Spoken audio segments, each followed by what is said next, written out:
So what we're seeing in this lab are movements and capabilities that are completely invisible to the naked eye. When we are using these high-speed video cameras, we're often filming at 30,000, 300,000 frames per second, and sometimes only getting like 5 or 6 frames of the movements themselves. We study the invisible, we study what was previously thought was impossible, and our first step in even discovering these things is just to film them. Video magic makes the invisible visible. We often choose to film anywhere between 20,000 to 300,000 frames per second, depending on the biological system, right? And what we're looking for is to have enough frames per second to fully capture the movement and then be able to track how that motion changes in its own environment. And then from there, we can ask really interesting questions about how fast these motions are going, what is the energetics required to produce this type of movement, given it be in air or in water. And suddenly, nature's wonders are even more awe-inspiring. In a lot of these cases, we don't understand why. Why do the animals need to move this way? And that's really where a lot of our research focuses, is at that basic level of understanding questions of how and why these animals do what they do. These organisms are just playing with the craziest extremes that physics presents us. Take the snapping shrimp with its giant claw. And what we just did was glue a toothpick onto its back. You can leave the toothpick on and it'll molt it off and be perfectly fine. And that's a way for us to keep it still in this really large tank that we're about to put it in. One of the things about these high-speed cameras is that you have a pretty small frame of the image, and so you want to make sure your animal is in the frame and the angles are right. So what we're interested in is capturing the motion and also capturing the sound. And so the camera is going to capture the motion, and we have this hydrophone here that we're going to put in, and it's going to capture the sound. And then we're going to induce it to snap. They're pretty angry little animals, so they're not that difficult to get to snap. Basically, if you wave anything in front of its face, it'll snap for you. So they'll do it for defense.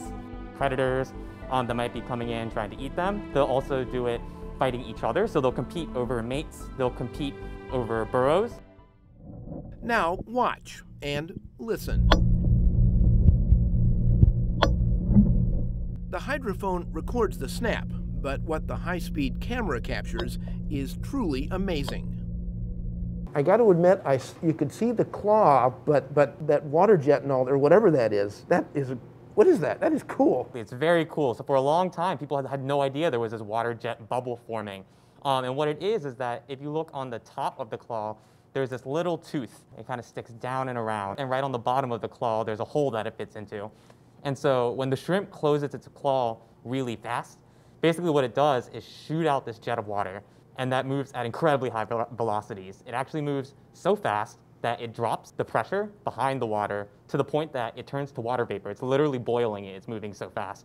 And so what that bubble is actually a little bubble of water vapor that's sitting inside a tank of actual water. And that makes this collapse called a cavitation bubble. And that's what you're hearing when you hear these sounds. Can he aim it? Yes.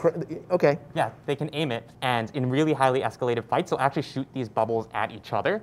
So you'll see them facing each other, and they'll actually fire these super intense cavitation bubbles at each other. So before we were actually able to film this at thousands of frames every single second, people thought that sound was just the claw smacking against itself, and no one knew that this bubble actually existed.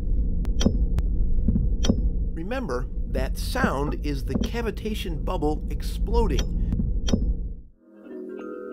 And until now, the bubble created by the high-speed jet of water was invisible.